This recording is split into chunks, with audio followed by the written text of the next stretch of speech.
Oh my goodness. Okay. Okay, can folks hear me all right? Yeah, I see some hand nodding. Great, yes. Hello, Mr. and Mrs. Zimmer. Yes. Welcome, good evening. My name is Steve Roberge. I'm a Peterborough resident, so if you're not from Peterborough, welcome. But I'm also the State Extension Forester, too, for UNA's Cooperative Extension. And so if you don't know, this is part of a multi-month series where we'll actually be spending some evenings together if you choose to come back next month. I'll be the host, MC, kind of caretaker here, just introducing the speakers and just helping out facilitating questions afterwards. Tonight, I'm really excited to have Mike Gagnon here. Mike is my colleague. He's the Hillsborough County Forester. So if you live in Hillsborough County, he's your county forester. He's available to walk your woodlot if you have a large wooded property, answer questions about trees, wildlife, you name it. He's a resource, a public resource for you all to tap into should you have questions about forestry, wildlife, anything that goes out there in the woods or in trees. So please take advantage of Mike, as other people do, and I encourage you to connect with him, especially if you have a woodlot too. You can go and walk your woodlot with you for free and have a good conversation. So we're calling this the Natural New Hampshire series. In the back, there's a whiteboard. If there's a topic that you want to hear about, that you're dying to hear about, black bears, fungi, whatever it is, write it down there, and we'll consider it as a topic to try to find a really engaging future speaker for this. So what's that? Oh, all right. Yell it out. And so tonight, we'll get started with Mike. Like I said, Hillsborough County Forester. Mike is a phenomenal educator. He comes from an education background, teaching high school students how to use chainsaws, so he's an adventurous man and a great educator. He came on board probably about 4 years ago for us. Yeah, 4 years as the county forester now, and it's been a pleasure to work with, and I really enjoy his talks. And so tonight we're talking essentially about the history of New Hampshire forests, so I hope you all enjoy. And as we get going, we'll make sure to hold the questions off to the end. There'll be plenty of time for Q&A for that too. So, and at the end too, make sure I announce the next month's speaker, which is on February 22nd, and I'll go through that as well afterwards. Right, so with that, Mike, welcome. Thanks, Steve.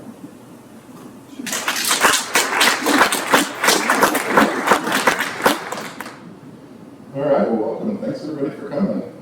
I'm going to try and stay right here near your microphone so I don't wander away. And good sound. But you need to look up, and I can look at you. Yeah. So Steve kind of mentioned, we know what our role is, and I'm available, throughout Hillsborough County to help with whatever's going on in the woods, and people want to learn about it, especially on your own property. And we're going on about 100 years of this motto, caring for our land in New Hampshire, since 1925. And so,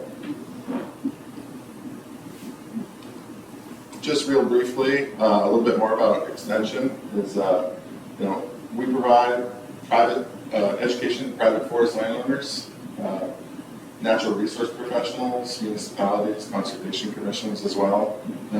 Anybody that's working in the woods we like to be involved in.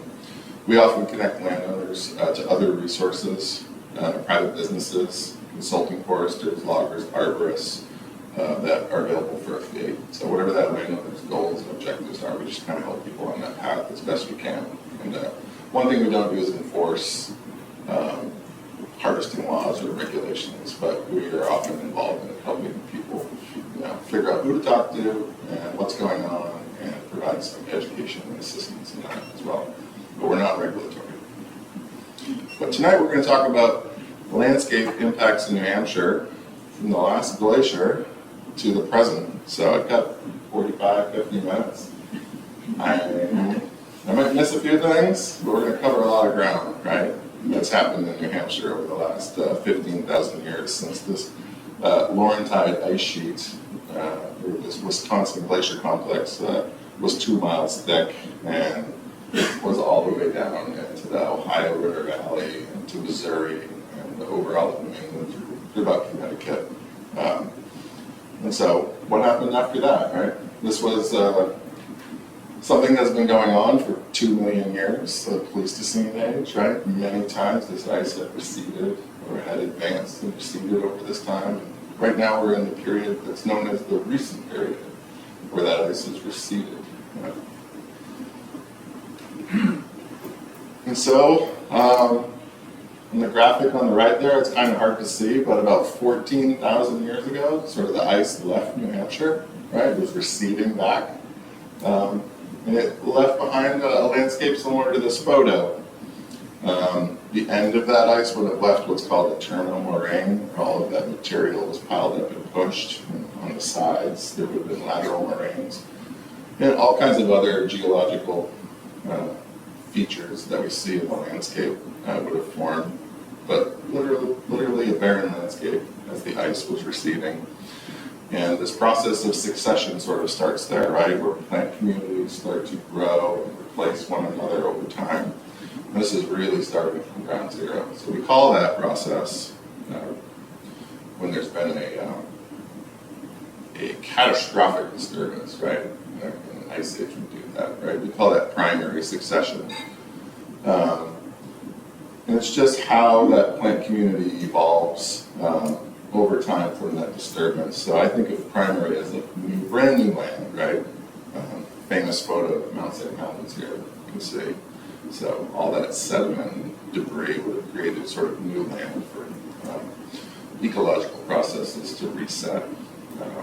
Glacial retreat, sand pits are kind of a modern example of that. When somebody digs a sand pit or a gravel pit and it's it, right? We know we have lots of those. We have lots of this, what we call outwash in New Hampshire, where all this water is flowing from the ice and the sand got deposited very, very deep, right? And so when we look at this process of succession, and one way we know kind of how these plants advanced is looking at pollen grain records in lake sediments. So I always just love to, any chance I get, put a picture, a scanning electron microscope photo of some pollen grains, because they're all very unique. If I had a white pine pollen grain up there, it famously looks like Mickey Mouse. It has these little ears on it, but there isn't a white pine pollen grain up in that picture that I can see. But we know that ferns, mosses, shrubs, trees, they all sort of were, they had these places where they survived to the south and then sort of marched back north after the ice had receded. And those pollen grain records allow us to see, you know, the timeline of how that happened. And on the bottom you can see spruce, one of our more cold-tolerant northern trees, that returned just about 11,000 years before present to New Hampshire. So only took about 3,000 years, you know, only after the ice was gone, before spruce was back. And one of our last returnees was the American chestnut, right? Which only returned about 2,000 years ago. Yeah.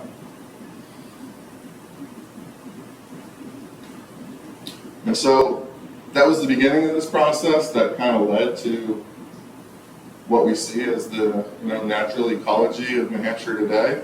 And when we look at New Hampshire, we can, it depends on how refined you get, but we generally, when we're looking at it from afar, we break it into these bigger ecological regions. And in general, there's three large ones. There's the northern spruce fir boreal forest, right, which actually goes around the entire globe, which is, spruces, fir trees, a lot of paper birch and mountain ash.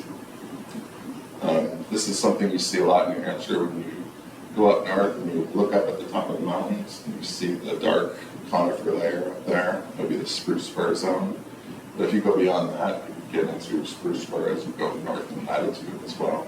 So another component at lower elevations in the White Mountains is northern hardwoods. We call that forest the northern hardwood forest. It's made up of lots of species, but predominantly yellow birch, American beech, and sugar maple are like the most common species we see in that forest. And then down here in Peterborough, we're kind of split. We're in a big mixing zone in New Hampshire. We're split between this coastal plain and then this Vermont, New Hampshire upland region, right? So we could have northern hardwoods in Peterborough. We could have hemlock, beech, oak, pine, right? So it depends on the elevation and where we are. there's a book about New Hampshire's communities. There's about 80 species of trees that one could find in New Hampshire that we would consider native. And there's about 40 different unique sort of forest types or groups of trees in a community that we would recognize as distinct. So it took a while after the glaciers, but we've got a pretty diverse state based on where we are, latitude-wise and elevation-wise, just sort of on the globe, right? We're transitioning through all these zones. And even down in the very far end of the state, we can go into what we call central hardwoods, which have more of these round-leaf oak trees, and more chestnut, right? And some different species, hickories. And so we have all these communities, and they're all constantly changing, constantly being influenced by all these different elements, right? The big one is natural disturbance. We started with the glacier, that was a catastrophic disturbance. And then we have small disturbances that happen all the time. We have the climate and what the plants and trees are adapted to, right? We have the time going by as a community forest evolves, or the time since the disturbance has occurred. And the big one is we have the physiography, which is a combination of the topology of the land and the soils as well, that really delineates a lot about what kind of those 40 different communities of trees we see in New Hampshire. A lot of that has to do with the topology. What kind of soils are there? What's the underlying bedrock? What's the topography, right? Which way does the hillside face? Things like that. Seed source is a big one, right? And then we have all these plants that are all competing with each other, and they have different strategies. Some need absolute sun to survive, and some just thrive in the shade, right? So they have all these different strategies for survival. And then there's the land use history, the things that have happened to the landscape over time that are influencing all these natural things. So this is an example of just what I was just mentioning. In New Hampshire, we have those big ecoregions, but right near where we are, Peterborough, we have Monadnock, right near Monadnock. You can go through those regions, transition hardwoods, northern hardwoods, spruce and fir, just by going up in elevation, as just the same as you would if you drove north in latitude, right? And so down low, those oaks and pines, transition hardwoods, often we just call that HPOP, this forest, hemlock, beech oak pine forest, probably one of the most common forest types we find in New Hampshire, at least in the southern half of the state. And then you have the topography here, so there's an elevation factor that's affecting these plant communities all the way up to where trees can no longer grow. We have the alpine tundra zones, right? Mount Moosilauke, Mount Washington, right? But then we have some other things that impact it as well. So if I were to have a big bright sunshine over here shining down on this mountain, those northern hardwoods would go further up that mountain on the side that's getting sun. And the side that's shaded, the spruce firs would probably dip deeper down that side. So I'm always fascinated when I see that. One place is Pawtuckaway. There's a ridge in Pawtuckaway that goes east-west. It's all hardwoods on one side. As soon as you go over the back, 100% hemlock, dark forest, right? It's that shade that really impacts the community change. And so, take that typical mountain and then look at some of the variations and, the topography on that hill we were just looking at. This is northern hardwoods again, just as an example. You can have fine till, moist, fertile soil where there's a lot of that beech, yellow birch, sugar maple, that typical northern hardwood forest. And then you can go down low. And that's like a litter basket, right? Where everything, our compost bin, where everything's collecting, all the nutrients is collecting. So you can have enriched conditions there. You might find more sugar maple, and until recently, more white ash you might find in those forests that like a richer soil. right? You might also find cool rare plants like maidenhair fern or ginseng or things like that, depending on the chemistry of the soil as well.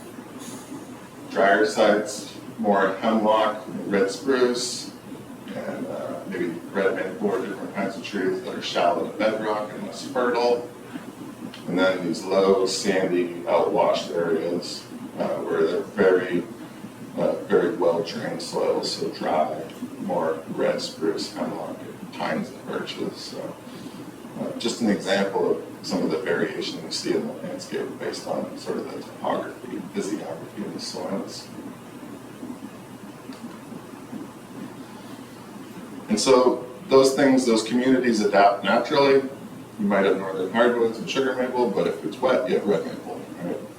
And then you have disturbances that happen. So plant communities are always exposed to all kinds of disturbances.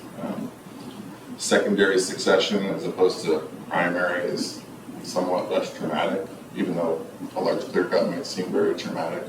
The soil is still intact, the seeds are still there, young little seedlings might be still there. So it's a different kind of disturbance. But fire can cause that, wind, small insect outbreaks, land abandonment. These things cause a disturbance to a particular piece of land, and then the plant community responds and starts to grow back or respond because of that vacated sort of growing space.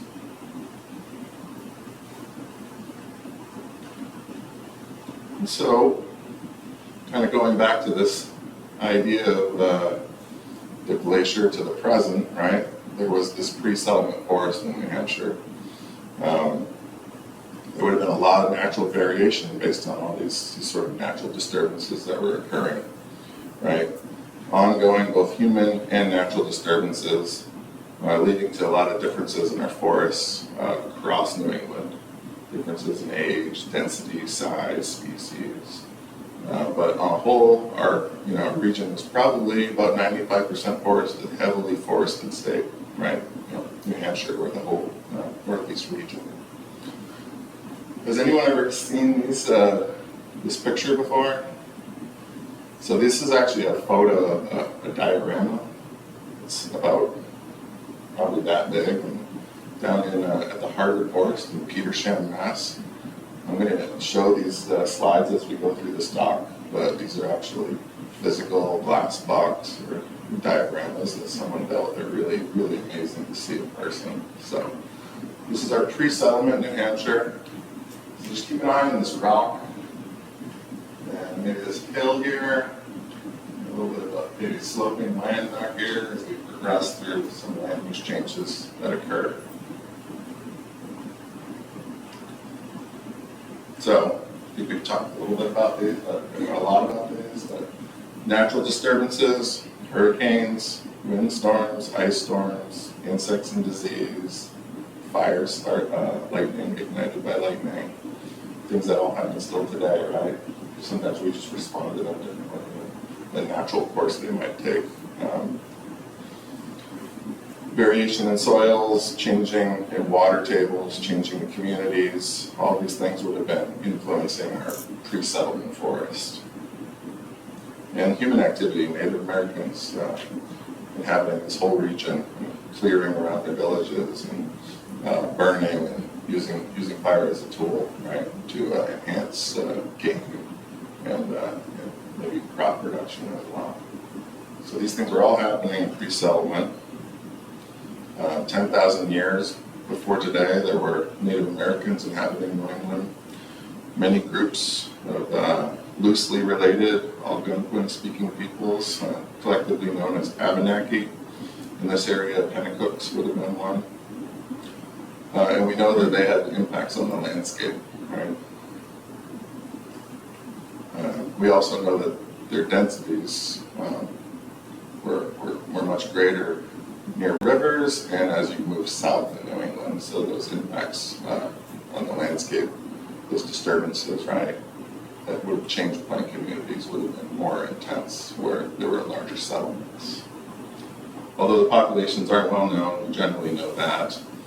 We know there was some clearing near villages along waterways, the use of fire, at least near villages, right? And maybe for better game hunting and for habitat management.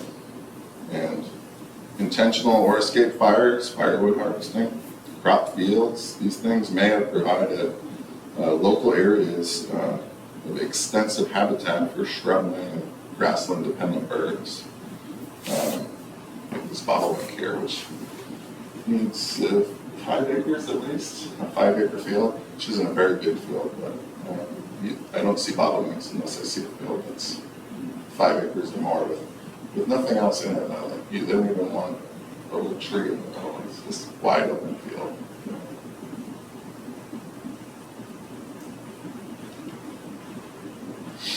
So there's going to be a regular loss of trees. Big tree dies, gets blown over, creates a gap. That gap creates a void. Certain species of trees will fill that gap. Small wind events knock over a group of trees. The gap's a little bigger. That allows certain species to occupy that space. And a lot of that comes down to shade, I think, and maybe seed source, right? We know there are trees like big birch and aspen, and they just can't live in shade. They need full sun. So a lot of trees get blown down. It provides an opportunity for sun-loving, requiring trees to grow, right? One tree falls down, maybe it allows a tree that can live in medium shade to grow. So ice storms, we still have them here. Seems to be about every 10 years. Yeah. And insect outbreaks, big and small, right? We know we have a native spruce butterworm in our northern boreal spruce fir forest. And it's a native pest that erupts every once in a while and it changes the landscape. Lightning, always occurring along dry ridges and mountaintops is much more common, right? This would be in the interior of New England. Stand replacing fires, really catastrophic fires are not very common in New Hampshire. They have a return interval of somewhere around 128 years. And then in the northern forest, it could be 800 to 1,000 years where a catastrophic fire would be a stand replacing event, or setting us back to primary succession due to a large fire event. Hurricanes, another one, right? Hurricanes that cause large-scale wind throw in our forests are relatively rare, very rare, just like fire in the northernmost forests. You can see the graphic here of some of the timelines of the return intervals of hurricanes. 85 to 100 years and coastal to southern New Hampshire, right? We all know the impacts of that in Peterborough, the 38 hurricane. I think the 38 hurricane was blew over about 2.6 billion board feet of timber across New England. It was a billion in New Hampshire alone, and then 10 million just in Peterborough, I believe. Peterborough was one of the more heavily impacted areas from the 38 hurricane.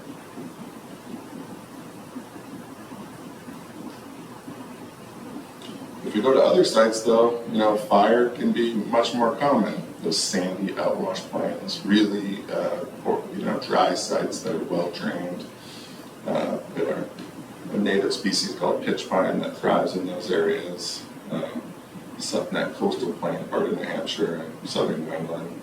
Lightning fires in these pine oak barrens would be much more common, 12 to 78 year return interval, as opposed to 800 or 1,000 years up in our northern forests. And lightning fires on dry sites with grasses were probably more common, right? Of course, beavers would have been having a huge impact, in our tree settlement forest as well. They created patchy, open landscape. Beavers were allowed to do their thing, right? They're not allowed to, go out and flood the landscape like they once were, because they impact, our property so much. So they would have had a much more significant disturbance impact throughout all of New England pre-settlement.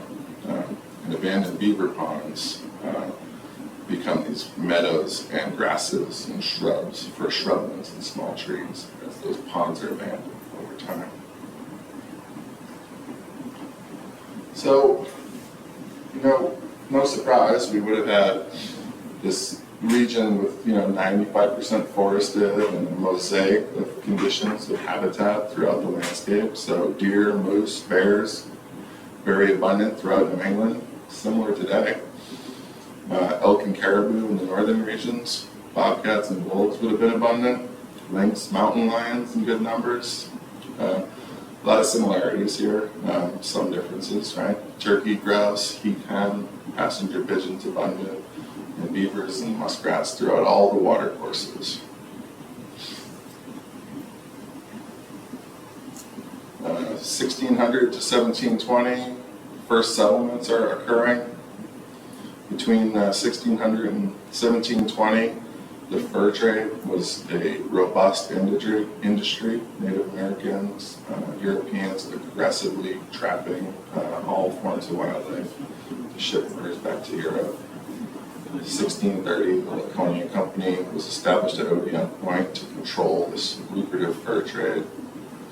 Towns like Dover were settled around then, Strawberry in 1631 settled. Fur trades in the first settlements between 1652 and 1657, it's about 5 years, there were 8,992 beaver pelts shipped from the Connecticut River drainage in Springfield, Mass. And by about 1720, so about 120 years, people would be trapping throughout the interior in northern New England. So, but settlement and land clearing for agriculture was a little bit slower behind that, behind the fur trade's impact on the landscape. So we're back to that photo again. We've gone from the pre-settlement forest to 1740 to 1800. At that point, all New Hampshire counties, except Colas, would have permanent settlements. So you can see that rock here again, hill, slope of the land there. For most of New England, European settlement occurred largely during the 18th century. Land would have been cleared for food, crops, livestock, feed, pasture, forest clearing. Through forest clearing, hunting and trapping is abundant, and many of the species are rapidly changing in the landscape. So our wilderness is becoming domesticated, right, transformed into more of this rural landscape. And beavers are largely extirpated by now. I mean, beaver ponds are drained for meadows where really good hay production can occur, or to pasture livestock. Just as on a side, other things were occurring during the same time frame. This famous King's Pines. Everybody know what a King's Pine was? Yeah, there were these pines that were 25 inches in diameter, was the king's property. And then at some point the king said, wait, 12-inch trees are now my property. I think that was maybe one of the last straws. So one of the first acts of revolution that started the Revolutionary War was a result of pine trees in New Hampshire. The king's broad arrow would have marked the king's property, these trees that were his for mass for their fleet, right? And it was 1772, there were some sawmills that were found to have king's pines in their mills in Ware, New Hampshire. So, I just forget the name. It's Ben Whiting and John Quigley, who have been the Hillsborough County Forester, was sent to serve a warrant to Aaron Quimby. What was it known as Aaron? It was Abel. It was such a cool name. Ebenezer Mudgett. Yeah, thanks. Yeah, they went to serve a warrant to this gentleman who was in control of several mills, and he was released on bail that he agreed to pay in the morning.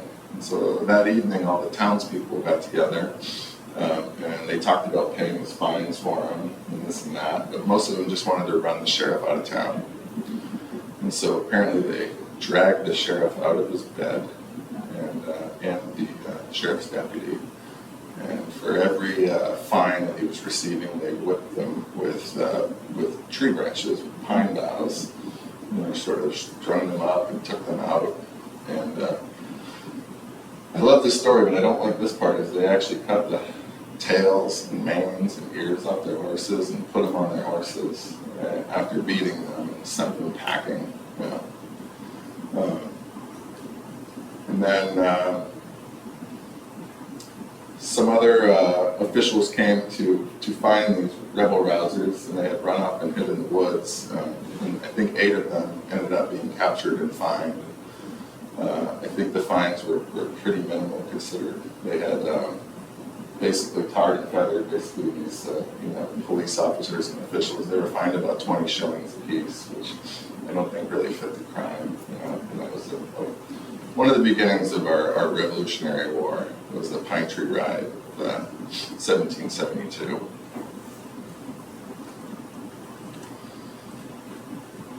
So, moving on, just intensive clearing for agriculture, timber, firewood, dramatic consequences on wildlife and forest habitats. Fur trade is over by 1800, largely due to low wildlife populations, right? A lot of animals are in decline that would thrive in the mature forests. Moose, deer, elk, caribou, mountain lions, these things, all becoming very rare. And now there are bounties on all predators of livestock, which is further reducing their populations. We get into the 1800s, 1820 to 1850. We look at that same scene in New England. This would be the peak of deforestation and agriculture activity between 1830 and 1880. About 60 to 80% of the land has been cleared for pasture, tillage, orchards, things like that. Small remaining areas are getting cut frequently, right, for fuel and for lumber needs. And this farming is becoming very singularly focused, right, in New Hampshire during this time. 1810 to 1850 or 1880 is known as sheep fever, right? Huge mills are being established throughout the region, right? Like the textile mills in Manchester. Merino mania is occurring because of the demand for wool and what farms can make. It's causing a significant way in the way people farm, needing large pastures to graze sheep and flocks, right? Small farmers selling their farms and moving west. Small farms becoming large farms, and large farms become very dependent on one product, which is largely this merino wool. And this is the time when the bulk of all our stone walls are going up all across the state. Hundreds of thousands of miles.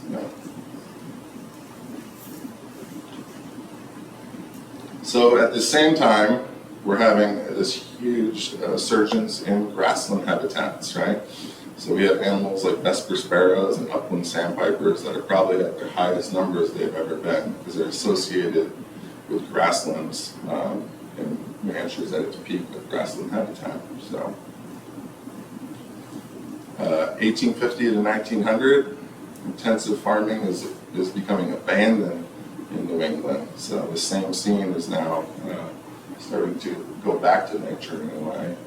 Wool prices crash in the late 1840s, and that's the end of the real surge in sheep mania because the Erie Canal had opened up. This is allowing transportation, easy transportation of cheaper wool from the west. The gold rush is occurring. People are moving to cities, and farms are being abandoned. These abandoned farms are developing rapidly into forests, and much of those forests become white pine forests. White pine just naturally blows in, seeps in through thatch, grass thatch, and gets growing in fields. And then it is also not subject to intense herbivory from other animals that other hardwoods might be as well. So white pine just sort of wins the battle of what species is going to come back. So probably have more pine than we ever would have naturally had at this time because of all these grasslands that have been pastures coming back to pine. And so we enter into this period where farms are being abandoned, and the northern half of our state is still heavily forested, but it's a period of extensive logging in the northern region. So demand for wood is up, harvesting is happening in our spruce fir forests. These woods are light, they can be floated down rivers, our river drives are occurring, or we're driving our wood down rivers to be milled in the spring, right? And I like this map just so that you can see, in 1894, sort of the forest cover of New Hampshire. So very few, due to all this activity, very few areas in our state have never been logged. And many have been logged several times, many times over, right? Most of our forests today we see are, we call middle-aged, 100 years, 150 years.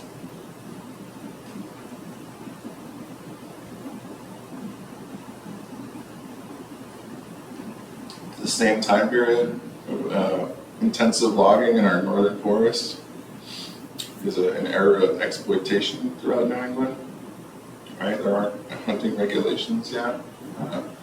50-year period of unregulated market hunting for meat and plumes for ladies' hats. Right, our passenger pigeons go extinct. Timber wolf, red wolf, mountain lion extirpated from the state. Elk and caribou.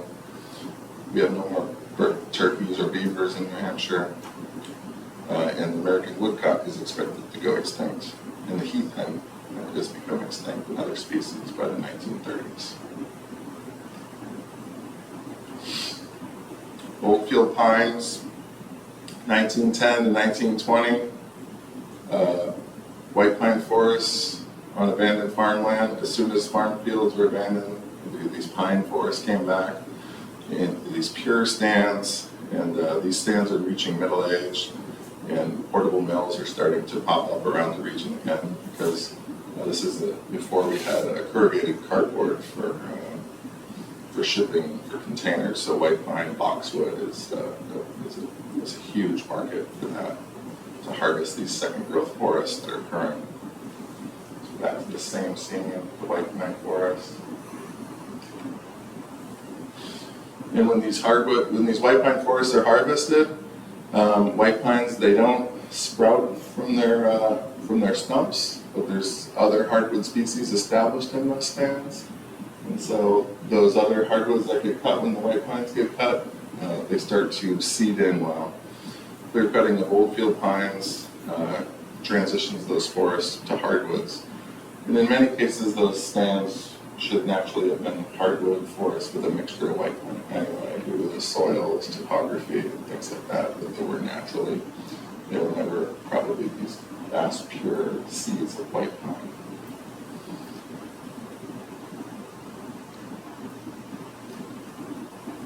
(1910 to 1950), we have this explosion of young forest habitat throughout New England. Extensive white pine harvesting, the 38 hurricane, continued farm abandon amounts to historic amounts of young forests. Right? Fast-growing species that sprout prolifically: red oak, red maple, birch, ash, cherry. These are all present in our forest mixture. This wildlife, there's a response, right, in a different kind of wildlife, and it's a young forest requiring wildlife species that are coming back, and they're thriving, right? Shrubby fields and young forests provide ideal habitat and cover for food and reproduction for grouse, woodcock, winged cottontail, right? Huge population increase. And the birds that we know are associated with young, shrubby, young forest habitat. Ideal cover for deer, for snowshoe hares. And with these increased populations and all of these species that have their ideal habitat, increases in predators start to occur throughout New Hampshire and New England. Populations of bobcats, foxes, and hawks are increasing. So all of these habitat conditions, along with what becomes the establishment of some enforcement and regulations with hunting are causing a certain suite of species to really thrive in New Hampshire between 1910 and 1950. In addition to that, western coyotes are expanding their range east, right? They're breeding with red wolves, and they're becoming what we now know as our eastern coyote, which is a larger species, a hybrid species between a red wolf and a western coyote. So in about the 1940s, coyotes entered New Hampshire. Beavers are being reintroduced throughout the state, transferred from Coos County between 1926 and 1940. And by 1942, beavers are common in southern New Hampshire, and again, causing problems, right? Which they do, right? So we've just kind of gone on this long journey. We started with 90% forest cover in New Hampshire, and we saw this decline, this settlement, right, and sheep fever, and then we saw the bottoming out with the sheep merino wool sort of crash, right, and the industrial revolution and westward expansion causing people to leave the hard life of farming in New Hampshire and abandon these lands. And we saw the forests rebound. This period of intense young forest here, it's really, really rapid response to lots of landscapes being abandoned very rapidly. And then we've got this slower sort of loss of forest land since 1950 to the present, which is more akin to our suburban landscape and our population increasing. And so we live in this modern forest now. We have expanses of sort of mature forests across the region. Densely populated landscape, though, that's a whole new factor, right, for our forests and what factors those natural disturbance regimes have. Early successional species that were all thriving from up until 1950 are in decline, right? As our forests are maturing, you would expect to find young forest species doing as well. There's an increase in long-lived, shade-tolerant species, hemlock, sugar maple, beech, species that are long-lived and can live in the shade. Our forest landscape's becoming more and more natural looking too at the same time, right? Our trees are getting bigger, some are dying, they're falling down, we're getting those characteristics of what might think is characteristic of an older, old growth forest, where you have a mix of all sizes and age classes and rotting material and down trees and things like that in the landscape. And then we have this legacy. Anytime you go in the woods anywhere, you find these stone walls, and you often find my hands. You often find, if you're careful when you're really watching, right, you cross a stone wall. It's not just that you crossed a wall, but the whole forest sometimes changes because you have these different ages of abandonment and different, human-caused disturbances and harvesting regimes and things like that. So I always find it fascinating, the land use history that changes as you go from over one wall to another, or one older ownership to a different one. Or just one piece of the farm that was managed one way versus one that was managed a different way over time. So the stone walls are a reminder of that. And so today, this is our forest in New Hampshire. It's large pole. That means like 10-inch trees, 12-inch trees, and bigger, right? 97% of our forest is this sort of middle-aged, saw timber size, pole size forest, right? Very little young forest, very little old growth forest, and that's just where we are, right? Due to all this land use history. And so that's good for many things, right? There's many species that are just absolutely thriving. This is a graph of pileated woodpecker numbers versus the number of 15-inch or larger trees per acre on the landscape. And you can see just a huge correlation with older forests, older, bigger trees, and one of our signature forest birds on the landscape that we see. I took a photo of 3 all together in my yard a about a year ago. Of course, bears, raccoons, porcupines, and many, many other species are just thriving in our middle-aged and getting older forests that we have. There's a lot on here, but contemporary land use, we're altering the natural disturbance regime. So how do we deal with that, right? We put out fires when they happen, right? We don't let beavers flood areas we don't want them to, right? They don't have as much room to expand. We're not making new habitat for beaver very readily. Suburban landowners think of the forest as sort of a backdrop rather than something to actively manage. We have a loss of young forest habitat, right? Our forests are older, so the problem with young forest habitat and all the species that need it is it only lasts 10 or 15 years, so it needs to sort of be created if we care about and want to keep those species on the landscape. And we have development and fragmentation, right? Fields that could regrow into forests and shrubs, shrublands, right? Those are often the first ones to be developed. Predator pressure is different in a fragmented landscape as well. We have these really good generalist predators, and then we have these,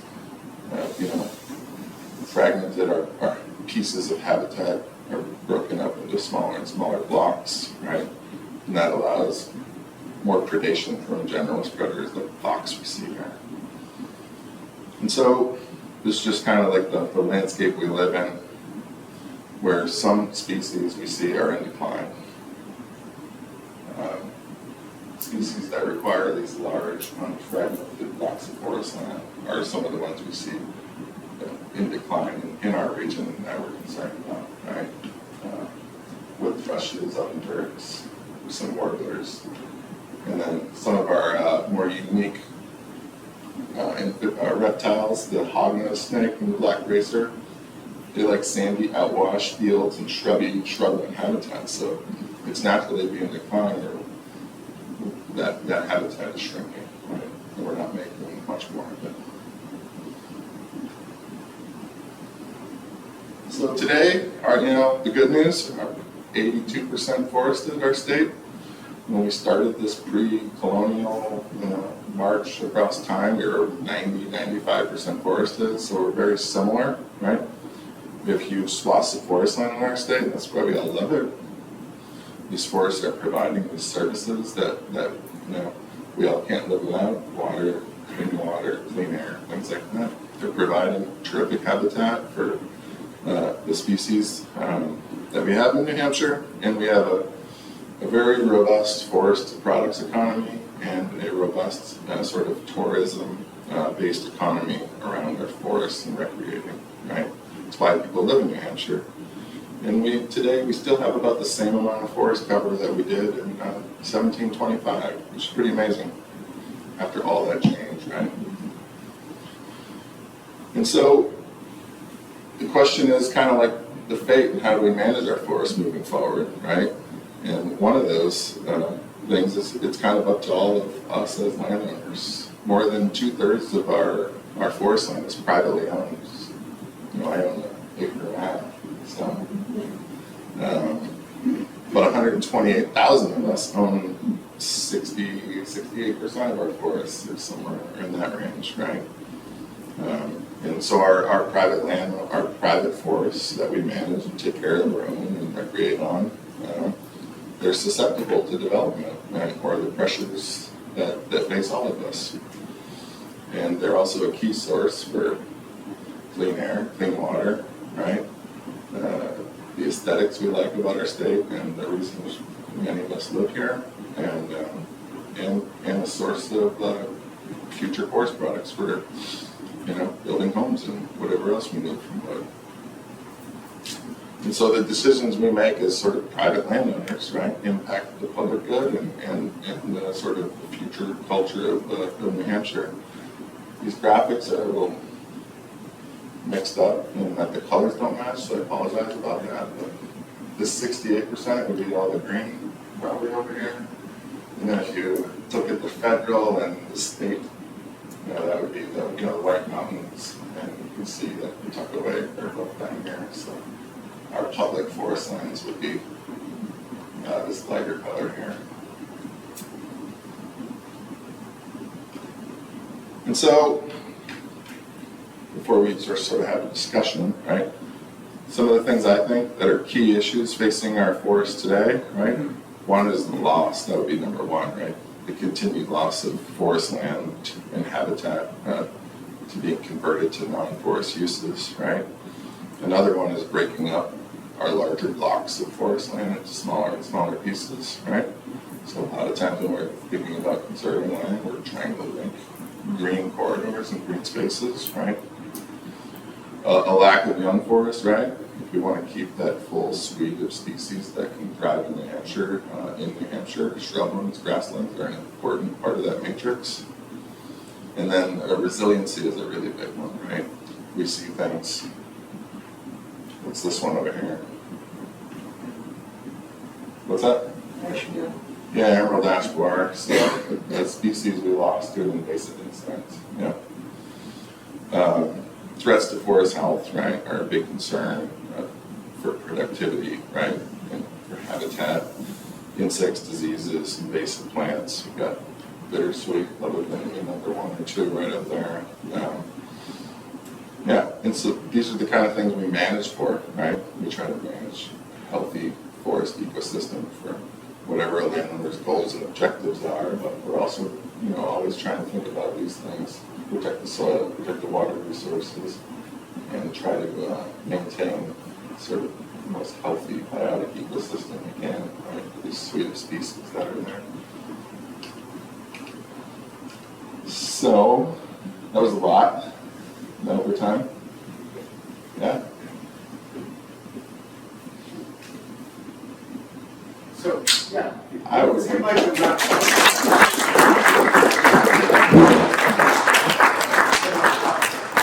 Yeah, there are time for questions. If you have a specific question of the presentation or any other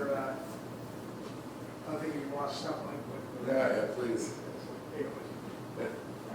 So I have a question about, you said early on something about harvesting regulations. I didn't know that there were any. Oh, yeah, so there are timber harvesting laws in New Hampshire. There's a whole book on it.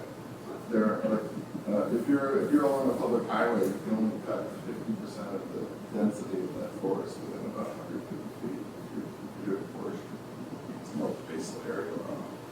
And a lot of the other laws are about protecting wetlands and water and how we cross them, how we don't go on soils, we lost sight of the road, that's rich in film wetlands. So there's a whole book on it.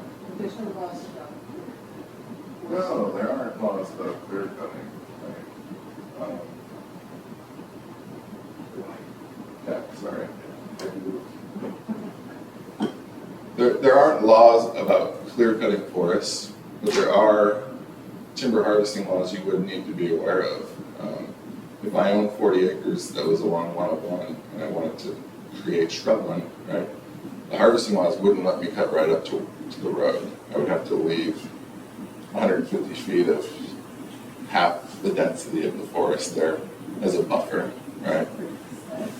It is for aesthetics, yeah. Yeah. It's largely an aesthetic law, right? Because sometimes people in New Hampshire don't really mind what goes on away, but they want to drive through trees. Like, I'm going to and from work, I want to drive through trees. Yeah. I just wonder who's enforcing those laws? The Division of Forests and Lands has forest rangers, so they enforce all the timber harvesting laws in the state. What about the if there's the developers and the same thing? Developing is different, right? Once you get through the process where you're allowed to develop land, the harvesting laws aren't really applying then, right? So long as you're getting approved for whatever that new current that use is. And that's local. Yeah, Development would be local. So it sounds like there's a little bit of.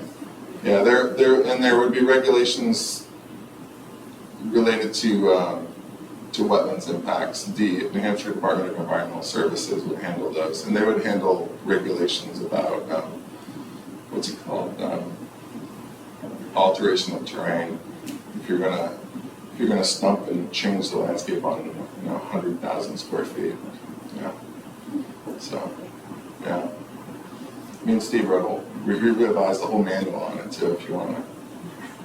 We put it up there as a future topic, harvesting laws. Yeah. Beech trees and disease, yeah. So we know beech bark disease has been around for a very long time, impacting beech trees. Beech bark disease is a fungus and an insect that kind of work together. The insect feeds on the bark, and then the fungus gets into the feeding holes. And it takes a beech tree, which normally should have a very smooth trunk, and makes it look more and more like an alligator skin. It just causes a slow, steady decline in health of bigger beech trees. But have you heard of the beech leaf disease? All right, so that's a whole brand new, sort of akin to the emerald ash borer level of concern for beech. There's a beech leaf disease spread by nematodes that we're just learning about now, a little bit by little from researchers and experts. But nematodes get into the buds and they cause damage to the leaves before they even emerge out of their buds and mature.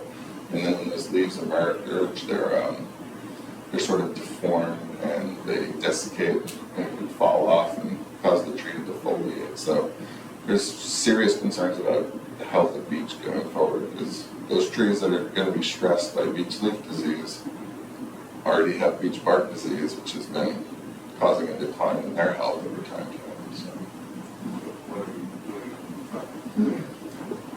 There is very little's been done about managing beech bark disease. Sometimes it's a very weedy species, so we try to manage to not grow beech, right? When we're managing a forest for different reasons, but we want to grow healthy trees, right? We'd rather grow oak and red maple, sugar maple, and things like that than beech. I don't think there's enough known about beech leaf disease that we actually have any sort of management strategies for it. Beech seed disease again caused by a nematode, so a roundworm, but a little tiny microscopic worm that's inside of the leaves. And turns out worms are very close to the biology, to the biology versus say an insect or fungus. And so whatever you use to kill worms is very toxic to us in our life. So there's a lot of options that are just taken off the table to manage a nematode. And then this nematode also, the DNA is unknown in the record. We don't know where it came from. It was never studied. So it's just a very mysterious insect,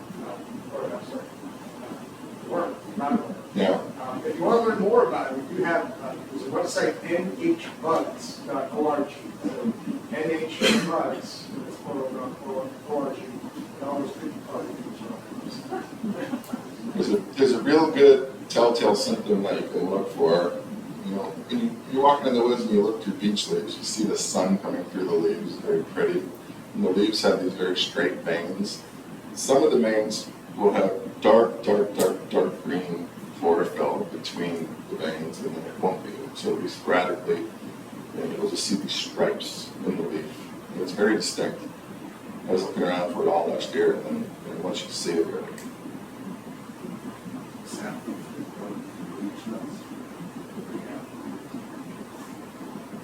well, they probably won't right at the start, but as soon as they have buds and there's worms in nearby, they'll probably find their way to them. Yeah. So the mechanisms are unclear. These nematodes are microscopic. You could have a beech bud that has thousands of these worms, tens of thousands even. So is it birds and wind, and they're just dispersing, and they land on, and do them crawl on the twigs to find buds. It's more than I know at this point. Yeah. Yeah, in a perfect world, what would the percentages be of new growth versus middle versus old growth? And are there management strategies that you can employ to change the ratios?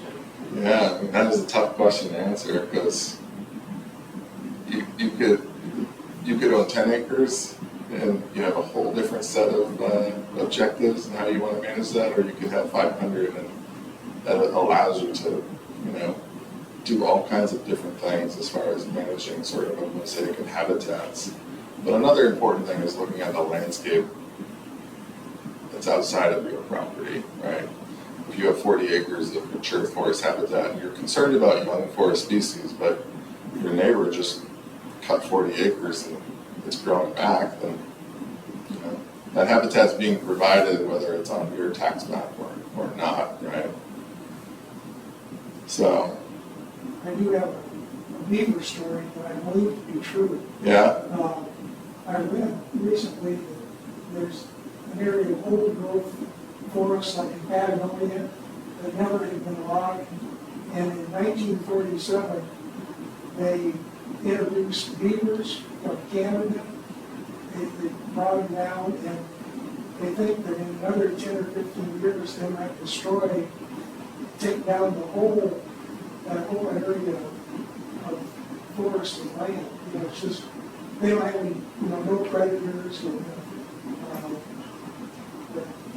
they're very efficient. I mean, it happens around here. I took this photo of a black gum tree. They're some of our oldest species in New Hampshire, and it's, a beaver could easily move into a black gum swamp and lay waste to a 700-year-old tree in an afternoon. Yeah. It could happen. What would you say are some of the top invasives that are affecting our forest? You mentioned bittersweet, but are there some others that you hear about or see more and more? Yeah, definitely.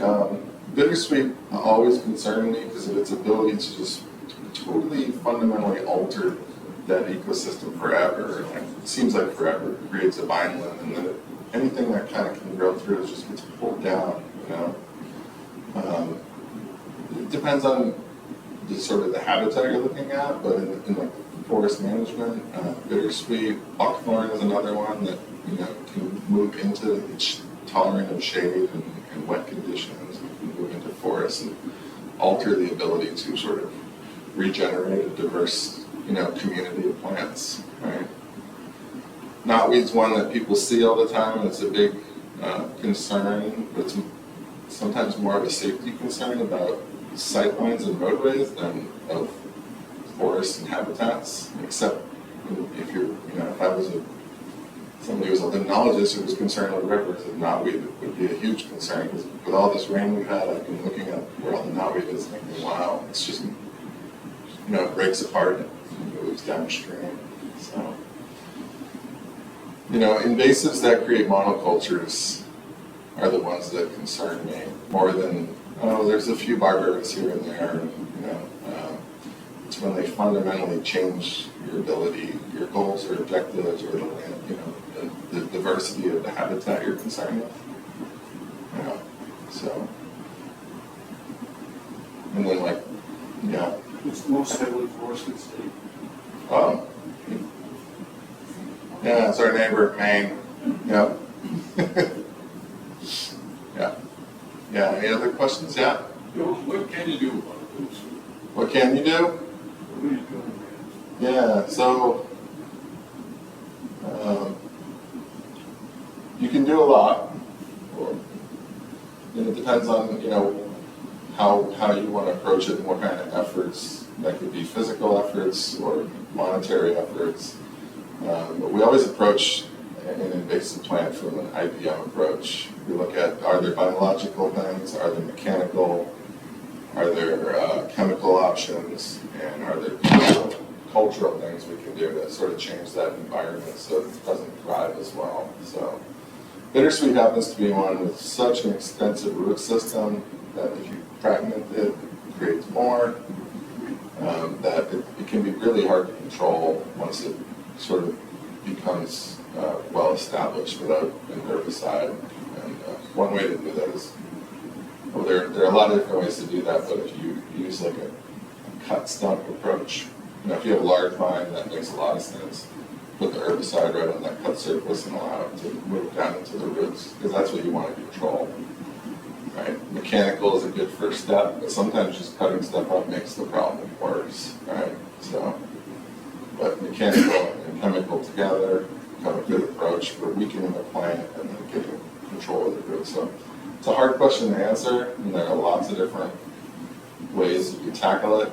And then there are some rules you need to follow, like are you near water, do you own the land, can you legally do some of those approaches? So those are things we talk about regularly on a day-to-day basis with our field visits. So with the one-on-one visits with landowners and or conservation commissions, things like that. What was that back there you're waving where? What your forester can do for you. What your forester can do for you.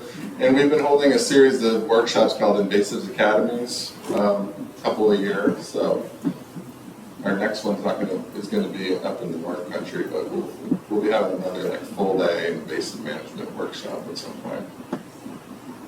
Is there an ideal time for that cut? What is it for the first week? Yeah, the fall. I know they say, knotweed, it's only just before the flowers or something. Yeah, right. So most plants, their physiology is in the spring, all the energy is coming from the ground up. Water's coming up, the leaves are getting flushed out, right? So that's the worst time, right? Because you could brown out a plant and then just, like last year we saw the knotweed, we got the frost, right? All the knotweed died, but it did fine, right? It all just came right back out of the ground and green back up. But in the fall, I think of like the fall being for plants being like the 4th of July, and that's when I think of trees and plants already starting to shut things down, right? And start to translocate things back out of leaf to roots to store carbohydrates and sugars. So we want to capture that movement and get that material to move through the plant through its own natural physiology and get to the roots. Is it We put invasives on a future topic up there. Is it worse now than it was back when the forests were going back after the shoot came? Or are there more invasives, or is it fairly typical what you see now? Yeah, I wasn't here then, so I don't know.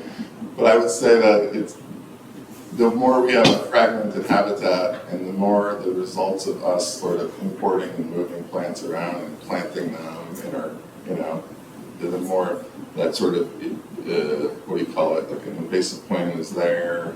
We have this invasion curve we often look at, right? And it's there for a while, and then when you see the problem, it's way up on this curve where there's a lot of it, right? And it's beyond where we want to be.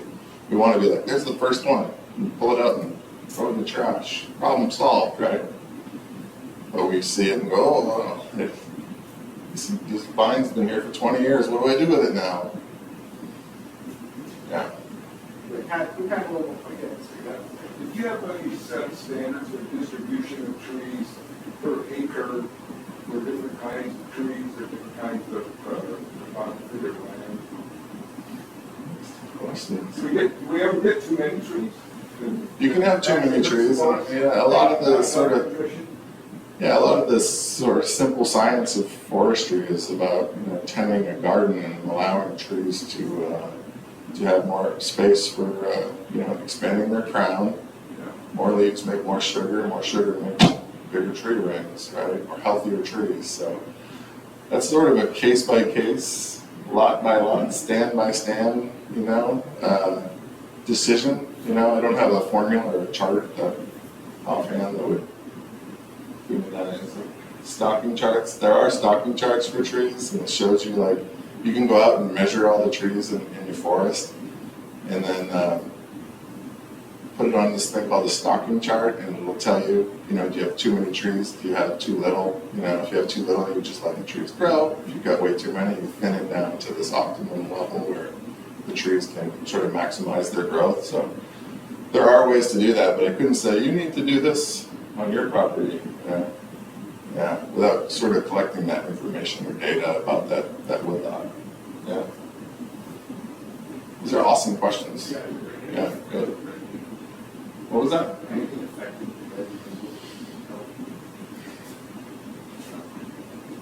Yeah, no, red maples are a really good generalist. They can grow wet and dry,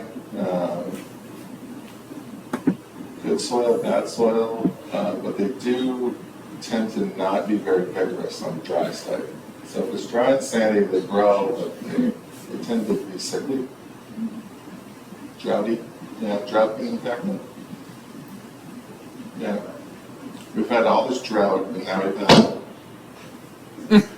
more rain than you could ever want in, a decade. So it's hard to know where we are. It's just cycles of droughts. Good. So Mike, Noon, over the last thing.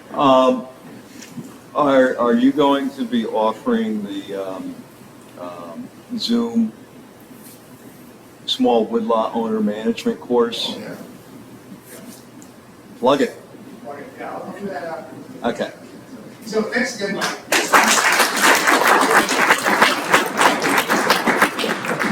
So just an announcement before you all leave, please. So the next series is February 22nd, 6:30 here in the library.